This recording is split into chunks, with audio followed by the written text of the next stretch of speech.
नमस्ते टेक प्रेमियों, welcome to take ज़िकार। और आज टेक ज़िकर में आपका स्वागत है। अगर आप नया स्मार्टफोन लेने का सोच रहे हैं तो ये खबर आपके लिए है, क्योंकि मेरे पास आपके लिए एक बढ़िया खबर है। Vivo T3 अल्ट्रा की कीमत में फिर से कमी आ गई है। अगर आप एक नया मिड रेंज पावर हाउस ढूंढ रहे थे तो ये आपके लिए और भी बढ़िया हो गया है। सीधे मुद्दे पर आते हैं। Vivo T3 अल्ट्रा का बेस मॉडल अब सिर्फ RS 999 में मिल रहा है। ये असल कीमत RS 999 से पूरे RS 000 कम है। और अगर आपको ज्यादा स्टोरेज या रैम चाहिए तो हाईएस्ट वेरिएंट अब RS 999 का हो गया है। बुरा नहीं है ना? आप इसे Flipkart, Vivo India e store या अपने नजदीकी रिटेल स्टोर से आसानी से खरीद सकते हैं। तो इसे लेने में कोई झंझट नहीं है। लेकिन इस नई कीमत में आपको क्या मिल रहा है? T3 अल्ट्रा में MediaTek Dimensity 9200 चिपसेट है। मतलब आपको स्मूथ और पावरफुल परफॉर्मेंस मिलेगा, चाहे आप गेमिंग कर रहे हो, स्ट्रीमिंग कर रहे हो या मल्टीटास्किंग। साथ ही इसमें एक खूबसूरत AMOLED डिस्प्ले है, यानी जब भी आप अपना फोन अनलॉक करेंगे आपको वाइब्रेंट कलर्स और डीप ब्लैक्स दिखेंगे। और 80 वॉट फास्ट चार्जिंग को कैसे भूल सकते हैं, ये बहुत तेज है। बस इसे प्लग इन करो, एक कॉफी लो और आप कुछ ही देर में जाने के लिए तैयार हो जाओगे। Vivo ने पहली बार कीमत कम नहीं की है। इस साल की शुरुआत में ही उन्होंने RS 000 कम कर दिए थे, और इस दूसरी ऑफिशियल कटौती के साथ ये साफ है कि वे इस फोन को और भी ज्यादा लोगों तक पहुंचाना चाहते हैं। अगर आप एक अच्छे मिड रेंज फोन का इंतजार कर रहे थे जो ज्यादा महंगा ना हो, तो Vivo T3 अल्ट्रा की नई कीमत आपके लिए सही हो सकती है। तो क्या आप फोन बदलने के बारे में सोच रहे हैं? मुझे कमेंट्स में बताएं कि आप क्या सोचते हैं, और ज्यादा अपडेट्स के लिए लाइक बटन दबाना ना भूलें। अगले वीडियो में मिलते हैं। लेकिन रुको, टेक डील्स में और भी बहुत कुछ है। OnePlus स्मार्टफोन्स, टैबलेट्स और भी बहुत कुछ पर नए डिस्काउंट्स दे रहा है। बायर्स सेलेक्ट बैंक ऑफर्स के साथ एक्स्ट्रा सेविंग्स भी ले सकते हैं, तो अभी अपना डिवाइस अपग्रेड करने का बढ़िया टाइम है। याद रखिए, ये डिस्काउंट्स फिक्स नहीं है, वो बदल सकते हैं और आप जिस प्लेटफॉर्म से खरीद रहे हैं उस पर डिपेंड करते हैं। यह है बड़ी खबर। OnePlus ने ऑफिशियली इंडिया में अपनी समर सेल 2025 अनाउंस कर दी है, जो 1 मई से शुरू होगी। यानी सेल पीरियड में उनके स्मार्टफोन्स, टैबलेट्स और वीरेबल्स पर ढेर सारे डील्स और ऑफर्स मिलेंगे। AAP ये ऑफर्स कई प्लेटफॉर्म्स पर शॉप कर सकेंगे, जिसमें OnePlus की ऑफिशियल वेबसाइट, उनका store app, OnePlus experience stores और पॉपुलर रिटेलर्स जैसे Amazon, फ्लिपकार्ट, रिलायंस डिजिटल, क्रोमा और BJ सेल्स शामिल हैं। तो अगर आप एक OnePlus डिवाइस लेने का सोच रहे हैं तो यह एक अच्छा डील पाने का मौका हो सकता है। और अपडेट्स के लिए बने रहिए और हुमेन बताएं कि आप सेल में क्या खरीदने का प्लान कर रहे हैं। LG स्मार्टफोन यूजर्स के लिए इम्पोर्टेंट अपडेट। 30 जून के बाद आप अपने LG फोन पर सॉफ्टवेयर अपडेट्स या नए ऐप्स डाउनलोड नहीं कर पाएंगे।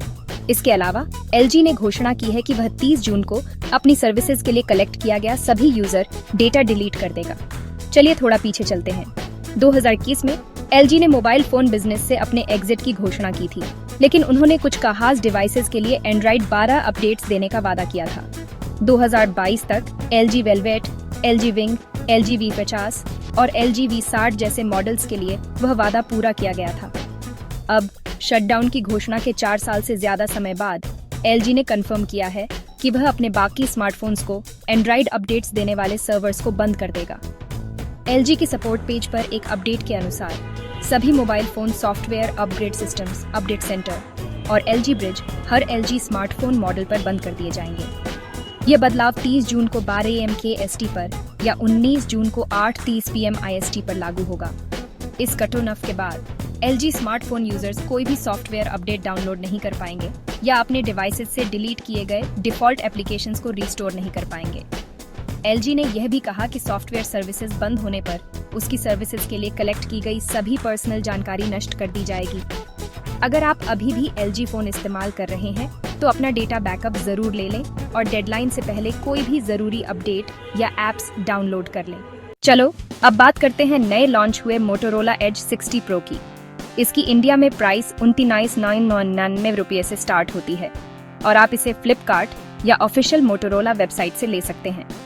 Edge 60 Pro 3 कमाल के कलर्स में अवेलेबल है, डैजलिंग ब्लू, स्पार्कलिंग ग्रेप और शैडो। अभी Edge 60 लाइनअप के न्यू मेंबर के रूप में लॉन्च हुआ ये फोन पिछले वीक मोटोरोला के लेटेस्ट रेजर फोल्डेबल्स के साथ ग्लोबल डेब्यू कर चुका है। ये एज 50 प्रो का सक्सेसर है और triple camera setup, MIL STD, 810H durability और एक इम्प्रेसिव IP69 रेटिंग के साथ आता है, जो इसे अल्ट्रा टफ और रिलायबल बनाता है। ये रहे की डिटेल्स।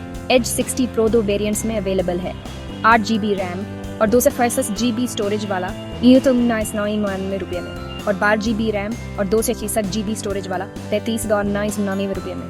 प्री ऑर्डर्स अभी ओपन है, ऑफिशियल सेल 7 मई से स्टार्ट होगी। चलो स्पेक्स देखते हैं। एक 6 से 7 inch super HD quad curved folded display, 120 hertz refresh rate, cornering gorilla glass 7i और 4.5 नाइट्स की जबरदस्त पीक ब्राइटनेस के साथ। MediaTek Dimensity T3 extreme chipset और Mali G615 MC6 GPU से पावर्ड 8GB या 12GB LPDDR 5X RAM और 261GB UFS 4.0 storage में से चूज करें। बैक में ट्रिपल कैमरा सेटअप है, एक 5MP OIS मेन कैमरा, एक 5MP अल्ट्रा वाइड लेंस और एक 10MP टेलीफोटो सेंसर। सेल्फीज के लिए आपको 5MP का शार्प फ्रंट कैमरा मिलता है। ये phone Android 15 out of the box पर चलता है। मोटोरोला ने 3 साल के OS अपडेट्स और 4 साल के सिक्योरिटी पैचेस का प्रॉमिस किया है। बैटरी लाइफ कमाल की है, 6000 mAh, 90W fast charging, 15W wireless charging और 5W रिवर्स चार्जिंग के कारण। अदर फीचर्स में in display fingerprint sensor, anti fingerprint coating, aqua touch, IP68 और IP69 dust and water resistance, Dolby Atmos और MIL STD 810H durability शामिल है। अगर आप एक पावरफुल और durable smartphone top of the line features के साथ ढूंढ रहे हैं, तो मोटोरोला एज 60 प्रो आपका नेक्स्ट अपग्रेड हो सकता है। अगला, चलो बात करते हैं एक और नए फोन की, Realme GT Neo 6 SE। इसे नया फ्लैगशिप किलर कहा जा रहा है। कमाल के स्पेक्स और दमदार कीमत के साथ ये फोन सबको इम्प्रेस कर रहा है। GT Neo 6 SE में आपको मिलेगा 6.78 इंच का 1.5K AMOLED display, 120 hertz refresh rate और 6000 नाइट्स की ब्राइटनेस के साथ, जो इसे आउटडोर यूज के लिए परफेक्ट बनाता है। इसके अंदर है latest Snapdragon 7 Plus Gen 3 chipset, 16GB तक की रैम और 512GB तक का स्टोरेज, सीमलेस मल्टीटास्किंग और गेमिंग के लिए। कैमरा की बात करें तो इसमें है 50MP का Sony IMX 882 मेन सेंसर और एक 8MP का अल्ट्रा वाइड लेंस, साथ ही 32MP का फ्रंट कैमरा ब्रिया सेल्फीज के लिए। ये एंड्रॉयड 14 पर बेस्ड Realme UI 5.0 पर चलता है और Realme 2 साल के मेजर OS अपडेट्स का प्रॉमिस करता है। इसमें आपको मिलेगी 500 mAh की battery, 100W super VOC fast charging के साथ, जिससे आपको बैटरी की चिंता नहीं रहेगी। Realme GT Neo 6 SE की शुरुआती कीमत है सिर्फ Rs 999, जो इसे मिड रेंज सेगमेंट में एक स्ट्रॉन्ग कंटेंडर बनाता है। प्री ऑर्डर्स अभी शुरू हो चुके हैं और पहली सेल 10 मई को फ्लिपकार्ट और Realme के ऑफिशियल स्टोर पर शुरू होगी। अगर आप फ्लैगशिप लेवल परफॉर्मेंस चाहते हैं बिना ज्यादा पैसे खर्च किए, तो GT Neo 6 SE आपके लिए एक अच्छा ऑप्शन है। सैमसंग ने अभी अपना Q1 2025 का अर्निंग्स रिपोर्ट रिलीज किया है और नंबर्स काफी इंप्रेसिव हैं। स्ट्रॉन्ग गैलेक्सी S25 सेल्स की वजह से कंपनी ने all time record quarter achieve किया है। जनवरी से मार्च तक सैमसंग का रेवेन्यू KRW 79.14 ट्रिलियन यानी करीब $55.7 बिलियन रहा, जो पिछले साल के मुकाबले 10% ज्यादा है। ऑपरेटिंग प्रॉफिट KRW 6.7 ट्रिलियन यानी करीब $4.7 बिलियन तक पहुंच गया, जो पिछले साल के सेम पीरियड से 1.5% ज्यादा है। मोबाइल एक्सपीरियंस डिवीजन या MX ने 12 योगदान दिया, KRW 37 ट्रिलियन या $26 बिलियन का रेवेन्यू जनरेट करके और KRW 4.3 ट्रिलियन या $3 बिलियन का प्रॉफिट कमा के। यह तेजी एडवांस्ड गैलेक्सी AI एक्सपीरियंस की हाई डिमांड की वजह से आई, साथ में एनहांस्ड कॉस्ट कॉम्पिटेंसी और कुछ कंपोनेंट्स की प्राइस कम होने से भी। आगे देखते हुए सैमसंग का अगले क्वार्टर में भी स्ट्रॉन्ग फ्लैगशिप सेल्स मेंटेन करने का लक्ष्य है, हालांकि वीक सीजनैलिटी की चैलेंज भी है। खबर है कि Galaxy S25 edge the 13th of May को कोरिया में लॉन्च होगा और internationally the 30th of May को।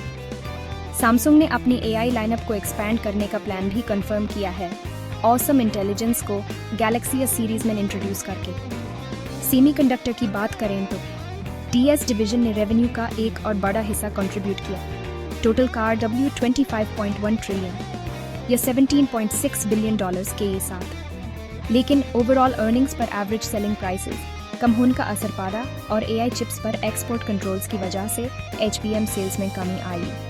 सैमसंग ने फ्यूचर परफॉर्मेंस प्रेडिक्ट करने में मुश्किल होने की बात स्वीकार की। बढ़ती मैक्रो इकोनॉमिक अनसर्टेनिटीज और ग्लोबल ट्रेड टेंशंस के बीच इकोनॉमिक ग्रोथ स्लो हो रहा है, लेकिन अगर ये अनसर्टेनिटीज कम होती हैं तो सैमसंग की परफॉर्मेंस 2025 की सेकंड हाफ में बेहतर हो सकती है।